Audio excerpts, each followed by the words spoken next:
lacrimal sac is going to be letter B, and the lacrimal sac, the nasolacrimal duct is C. Lacrimal sac is B, nasolacrimal duct is C. And then we have the muscle that opens the eyelid. Remember, facial nerve does all our muscles of facial expression, closing the eyelid and closing the lips. But ocular motor is going to open the eyelid. And we have the skeletal muscle right here that does so, going into the eyelid right there. Okay? Interestingly, for free, there's actually smooth muscle that opens the eyelid, keeps it open. And so damage to the part of the autonomic nervous system can cause a drooping of that we normally don't think to keep it open. But levator palpebrae superioris can only be seen on this chart. There is no superior oblique. So just below that would be superior rectus. And then levator palpebrae superioris, both of which are done by ocular motor nerve. So that is letter J on page 126 and 127. And then we have the 6 muscles that do the actual eyeball. So superior rectus, right here, inferior rectus, and medial rectus, and inferior oblique are all innervated by the ocular motor nerve. So superior rectus is G, inferior rectus is F, and medial rectus is E, inferior oblique is I. Those are all done by the ocular motor nerve. Lateral rectus is cut, that's letter D, and that would be done by the abducens nerve, cranial nerve 6. And the best place to see the superior oblique is that large model that I showed you, shows just the tendon of the superior oblique. So what you're seeing is just this part of it, all right, with the one with the lacrimal gland. Remember, superior oblique comes through a connective tissue loop and then attaches to the eyeball muscle, to the eyeball itself. So on this model, you look in here, you can see the muscle of the superior rectus superior to the medial rectus, and the tendon coming back to the back of the eye. You can also see the inferior oblique going horizontal from medial to lateral. Okay, so you can see all 6 muscles on this model, but not the levator palpebrae. You can also see the lacrimal sac cutting through the bone here. So those 6 muscles are considered to be extrinsic muscles of the eye. They're skeletal muscles. They're outside the eyeball itself.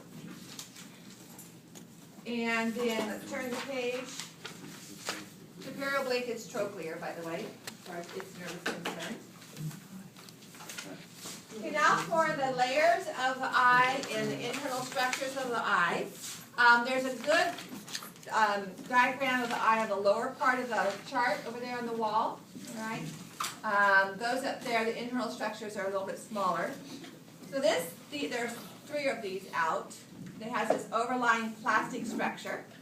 And remember, we had 3 layers or tunics of the eyeball. The outermost layer was called the fibrous tunic, and it had 2 components, the sclera and the cornea. All right? There we go, cornea. And they're both dense connective tissue. The sclera is dense irregular, the cornea is dense regular. The next layer is the vascular tunic. So from this part of it, we can see the choroid, not choroid plexus, just choroid layer. And then the innermost layer is the nervous tunic, and that has 2 parts to it. I just identified the retina in lecture this morning, but it has the pigmented epithelium here. So before we look at the rest of the eye, let me just kind of diagram a little bit of that aspect. Remember, the optic nerve grows out of the hypothalamus, where we see the optic tract and optic chiasma. The optic nerve is going to grow out of the hypothalamus, and it's going to grow towards the embryo space, where its eye is going to develop. It's going to influence the changing of the epithelial structures on the skin, if you will, of the embryo, and it's going to cause that to start to involute, and that's going to fuse and form a epithelial sac, which is going to become the lens. The lens is going to influence the optic nerve. So here would be our lens, and as the optic nerve grows out, it forms a cup-like structure where it folds in on itself. This is the optic nerve, and this outer layer is the pigmented epithelium. That black layer. The inner layer is where we have our photoreceptors and our nerve cells, and so this is the retina. Ever heard of a detached retina? Someone gets banged on the side of the head, or maybe they have diabetes and the separation. So the retina and the pigmented epithelium never fuse together. Has anyone dissected an eyeball in a previous class or high school? You could take your finger, and the retina is a gray film on the inside of the eyeball. And if you just put your finger on that gray film, it would slide away very easily. That's because these two layers are never fused together. And so a bang to the head or diabetes can separate them, and that, of course, affects vision.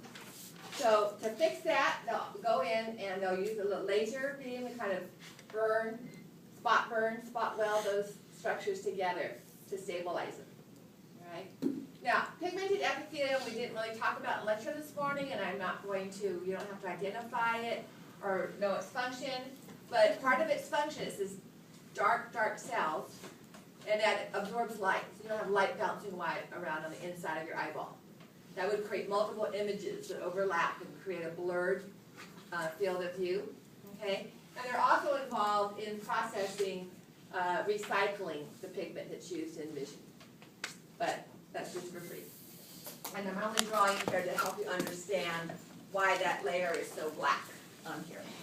So that would be part of the fibrous, vascular, and nerve tunic that we see on this component. If we look on this portion of the model, fibrous tunic would be the sclera. It has blood vessels, like we talked. You have your red eye from being tired and staying up late. The cornea, remember, does not. Okay.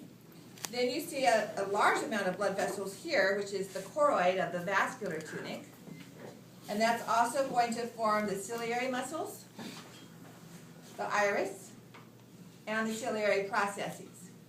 So on your diagram, for the fibrous tunic, the K should be the cornea, and E is the sclera. For the vascular tunic, D is the choroid. And the ciliary processes should be F, but that's kind of difficult to visualize. So if you take your pen or pencil and draw lines, creating columns around, that gives you the illustration of the ciliary processes. Because as letter F, that's not very clear. Okay. So those columnar-like structures that are formed around the lens are the ciliary processes. And when you look inside the eye model, that's a little bit more clear. Okay, so that would be F as the ciliary processes. Intrinsic muscle of the eye doesn't have a label.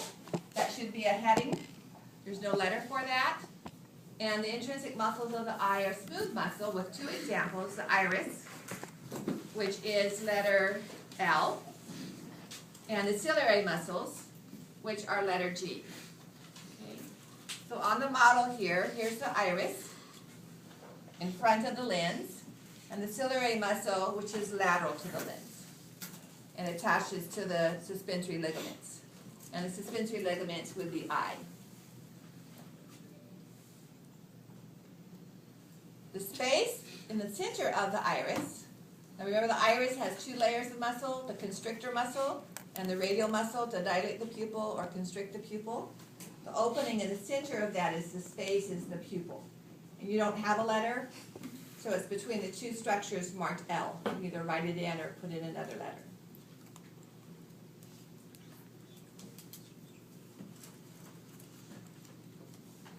figure the lens is M. And now as we follow this around, we have the layer of this posterior cavity, which is the retina. So if I were back here, there's three things that I could ask you for this area. If I say identify the layer, that would be the retina. If I say identify the space, it's going to be the posterior cavity. We'll look at that next. If I identify the content, it would be vitreous body or vitreous humor. Okay? Now, let's look at the retina just briefly to explain the optic disc that I covered in lecture this morning. There's corpuscles. So for vision, we have photoreceptors, all right? And those are described as the rods or cones. So that's the photoreceptor. Our first order neuron is a bipolar neuron. Remember we had two locations for bipolar neurons? In the olfactory epithelia over the cribriform plate and in the retina. So the receptor and the first order neuron or the bipolar neuron. Receptor. So that's the first order. And then it synapses with the second order. You guys remember in lecture this morning what structure did we say was formed by second order cell bodies in the spinal cord? Sensory? Posterior gray horn. Okay? So the cell bodies of our second order neurons are going to be in the retina, and their axons are going to pass out the eyeball. Notice there's no photoreceptors here. So where this is the optic nerve.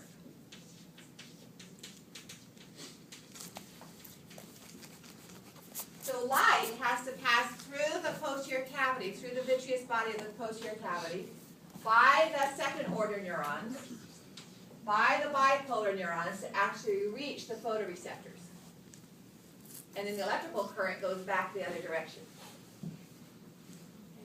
Now, if you look at the retina of animals that live deep down the ocean where it's dark, that's reversed. Their photoreceptors are actually out in front.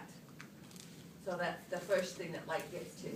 So the reason we have the optic disc, also known as the blind spot, is because all those axons are going out. There's no photoreceptors there. So you can't detect any light waves. So the optic disc, which is letter B, is slightly medial to the light pathway. What would happen if it was in a straight line? Light passed through the cornea, through the aqueous humor, the lens, the vitreous humor. What if our optic disc was right here? Every time you looked at something, it would be black because there would be no cones or receptors there. That doesn't work. In fact, there is a disease. You may have heard of macular degeneration. And that's a degeneration of this area right here, which is where everything focuses on when we look directly at something. So when that starts to break down, these people get gray areas right in the center of their vision. Everything they look at directly, things on the side is not there, but neither are they in focus, because when they turn to focus on them, it lands where the cells are diseased.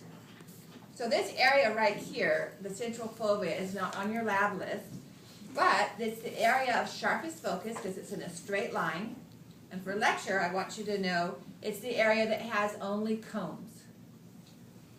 Cones are for color vision. Okay? So it's a little indented area about where the letter, above the letter B, there's kind of a shaded area there. That would be the central fovea, just superior. There's a, yeah.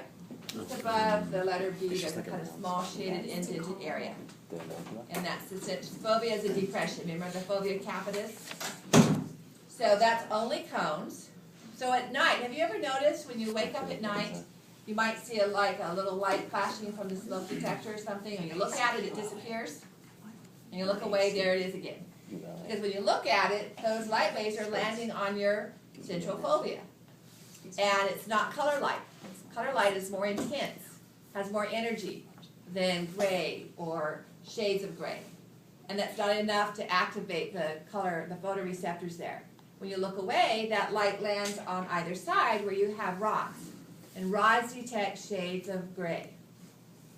So a few years ago, there was a comet in the sky at night, about 10 years ago, 10 or 14 years ago. My twins were just 2, and we woke them up about 2 o'clock in the morning and took them out in the country, and you could see the tail of the comet. But if you looked right at it, it was so dim you could hardly see it. So I told the kids to look slightly away, and then on the periphery of their vision, they could see the tail of that comet. You can experiment with that with stars at night, okay? And that's because the light is so dim, it has so little energy, it's not enough to activate the cones, but it will the rods. And there's more and more rods, less and less cones as we move lateral up on the space. All right, so the very last part section, you may have had some fluid come out when you first poked a hole in the cornea or sclera. And so aqueous humor in the anterior and posterior chambers. Vitreous humor, or vitreous body, it's that grape jelly-like material. It helps to provide shape to the eyeball in the posterior cavity. Okay. All right, so let's move to the ear. There's not much to the ear.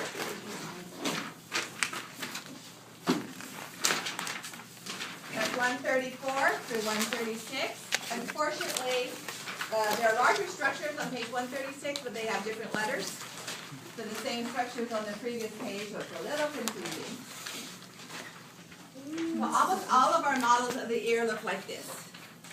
Right. External ear, which is letter A, is formed of the auricle or pinna, thing that you can flip-flop out here. It has elastic cartilage, and the external auditory canal, which is letter E. Auricle is D, and external auditory canal is E. The tympanic membrane, G, separates the two, and this is the primary tympanic membrane. In your lab it just says tympanic, but we really have 2, so this is the first one, or primary. And if you look on its deep surface, we have the ossicles, or the little ear bones of the middle ear cavity. There are 3, and they're shown really small on page 134. So H is going to be the malleus. That's the one attached to the primary tympanic membrane. I is the incus, and J is the stapes. So the incus is between the 2, and the stapes attaches to the oval window. So on this diagram here, you can see those a little bit better. So here's the primary tympanic membrane. This one is the malleus, incus, and then the stapes, which looks like a stirrup. Now the stapes rest on the oval window. You can't see the oval window on most of our models, but on this one there's a thickened rim just below the plate of the stapes. So this is the best place to find the oval window. Okay. And then here would be the round window, which is the secondary tympanic membrane. You can see the round window on the small cochlea as well. So on your diagram, if you turn to page 136, then A and B, again, is the primary tympanic membrane. A is the external surface, B is the internal. Well, actually, B is also the long portion of the malleus. C is the incus, and D is the stapes. Then if you turn back to page 134, all of these bones are contained within the middle ear, which is letter C. This is a space like the external ear that has air in it, and to help balance the pressure of that air, we have an opening between the middle ear and the nasopharynx, and that's the internal auditory tube. Now it's just labeled auditory tube on your page 135, letter F, but add the word internal to differentiate it from external.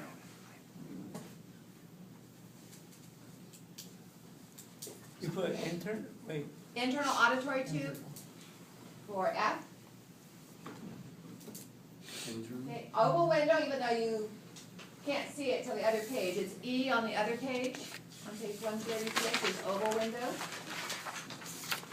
And round window is K on page 136 and I on page 137.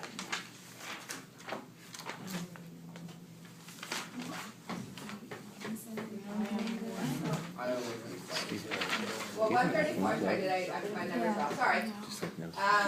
Round window is K on the picture on 134, page 135, and I on the picture 136.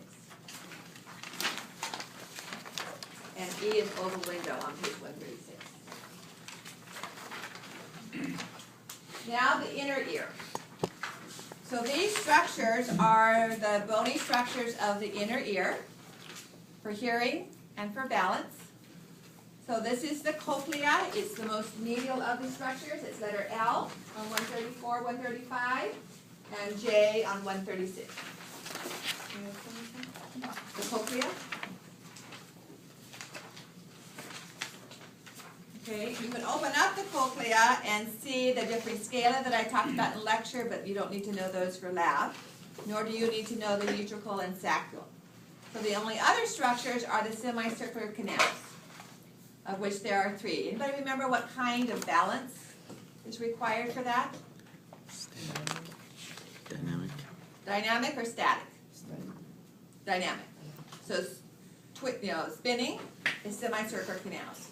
Just tilting your head forward, backwards, side to side is the static, which is utricle and saccule.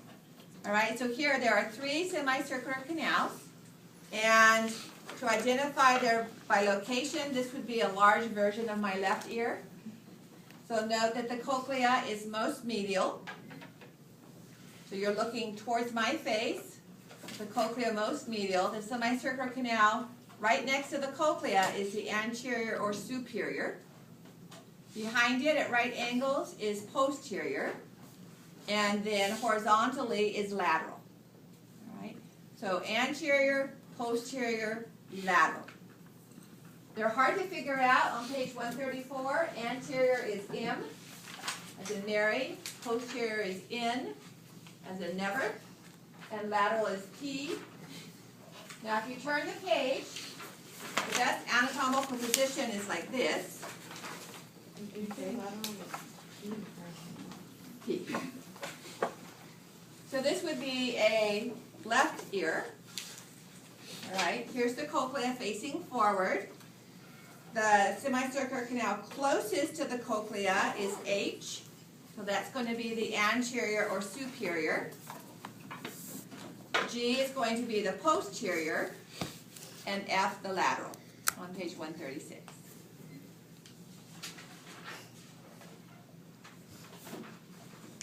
All right, so that's the ear. Now we have the endocrine system. So if you'll turn to page 140, and I'll make it 139. There are 2 diagrams for the endocrine system, one male, one female. However, I'll save the ovaries and testes for reproductive system. You'll notice there's quite a few organs on here: heart, stomach, small intestine. Those are all endocrine organs. All right?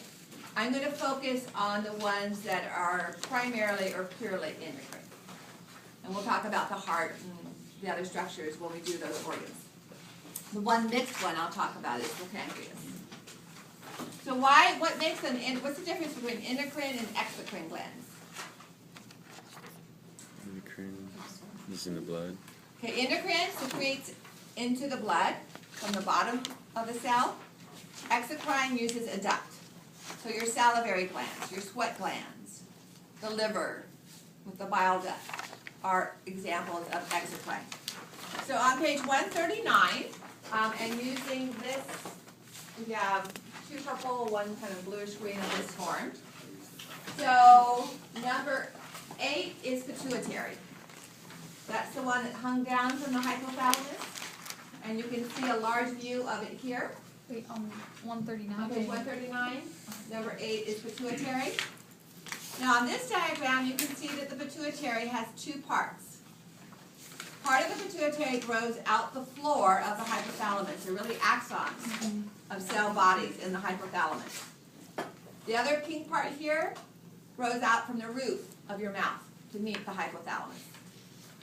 And so I might do that partial extra half point if you can differentiate between the two. So the white striated one are the nerve endings of the posterior pituitary. The pink cellular is anterior pituitary. Then as we move inferior, or actually posterior, even more posterior, we have the pineal, which is number 1. And that will probably be done on the sheep brain, because none of our models really show it very large. So number 1 on page 139 is pineal. That's the one that sets the approximately 24-hour cycle of waking and sleeping and hormones and components. Then as we move down, I'm not going to give you the names of everything here. 9 is just spinal cord, it's not endocrine. All right. But as we move down, we get to the thyroid gland. And the thyroid gland is this H-shaped structure that wraps around the front of the trachea. Shown over here, anterior view, and over here, posterior view. And on this model, you can see half of it. Okay. So here's the trachea, here's half of a thyroid. You're probably familiar with thyroid as doing the metabolic rate. So if you're hypothyroid, you're sluggish and gain weight more easily. Right. On the back of the thyroid, so on the side of the trachea and the posterior surface of the thyroid, are 4 or 5 separate little glands classified as parathyroid. So this is the posterior view. These are shown really large. They're not really this big. These white bumps, they're about the size of a pinhead on that model. These are parathyroid. Parathyroids do calcium levels. They're essential for life. I had a friend who had a tumor of a parathyroid gland, and they just took it out because he had 4 others left. But if all of your parathyroid glands are malignant and tumorous, they're going to leave part of one behind and just go back and keep removing part of it because you have to have that. Remember calcium, well, you haven't had physiology yet, but calcium is necessary for nerve and muscle function. So they have to leave part of that behind. All right? So thyroid, now, don't get confused. Thymus has the same first 3 letters as thyroid, T-H-Y. Thymus is found on the surface of the heart. On infants, it's about the size of their heart. All right, so on this little baby model here, you can see green is thyroid, this pinkish color is thymus. The only other side that you can see thymus is over on the Thin Man chart. This is an adult, so it's much smaller. And that's number 54 here. So thyroid, trachea, thymus, heart. It really is functional in children because that's where some of our blood cells mature. And by the time you reach 15, that's all happened and the lymphocytes have been distributed to your body. You don't really need the thymus anymore unless you get AIDS. And so by our age, yours or mine, the thymus starts to be replaced with adipose tissue. So that's why it's larger relatively there in the child. So thymus is hard to see, but it's 12. The heart itself is an endocrine organ, but we're going to skip over it. And we're going to look at the 2 endocrine organs on top of the kidneys. So they're shown here and here all by itself. They always remind me of Napoleon's tribe hat. And on the model, you can see the kidneys here. And up here would be the thyroid, the adrenal glands. There's 2 terms, you're welcome to use either. Adrenal, which means next to, and suprarenal, which means above. I call them adrenal glands, it's easier to say than suprarenal, but either term is correct. Renal means kidney, so adrenal or suprarenal. Okay? Their hormone secretions are really complicated, so we'll talk about them in our last unit. So adrenal is 3. And then the last one we're going to talk about is the pancreas.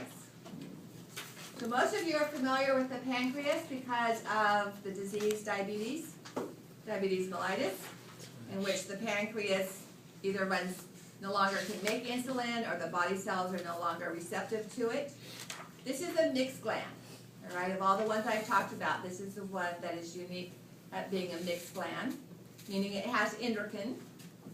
So on this model here, this is the pancreas, and they're showing the endocrine cells over here, the islet cells. You don't have to worry about identifying those.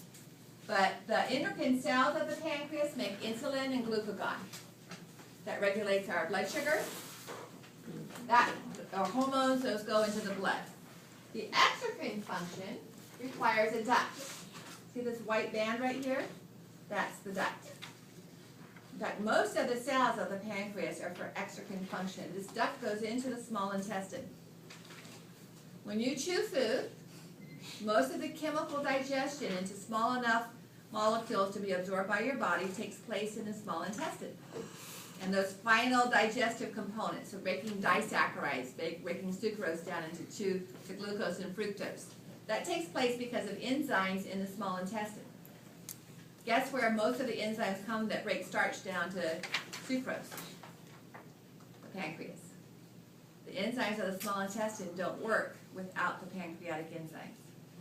So if your pancreas isn't working, you can't absorb food because the small intestine enzymes won't work either. So pancreatic cancer is almost always a fatal cancer. Another disease of the pancreas is called pancreatitis. It occurs most often in alcoholics. But it can occur. I had a student whose uncle developed pancreatitis because his gallbladder sends bile down to the small intestine, and he had gallstones that came down with that blocked the pancreatic duct and the bile duct at the same time. They joined together. Before he was diagnosed, the digestive enzymes of the pancreas, which break down lipids and carbohydrates and proteins, which are exactly what our cells are made up of, had digested away 2/3 of his pancreas. So not only did he have to have insulin injections, but he had to wear a little backpack with a pump that pumped pre-digested food directly into his bloodstream. Because even if he ate it, even a digestive tube into his stomach wouldn't work, because when it got to the small intestine, the enzymes in the small intestine wouldn't have been able to work on it either. Okay? So recognize pancreas is one of those organs that's both endocrine and exocrine. So those that we just went over are the ones that you need to be able to identify on the lab exam. There'll probably be about 2 of them on the lab exam, at most 3, and about 4 or 5 questions on the lecture material, kind of summarized by what I just said, and on page 142, 143. Right? I know, no weekend to boot. So at least try to get 6 hours of sleep Tuesday night. All right, rest of the 30 minutes or so. If you need some additional lab time beyond 1:15, I know the next group comes in at 1:30, but I usually hang around till then, so give them the last 5 minutes to get in here and get their space. If you want to hang over a few more minutes, that's fine.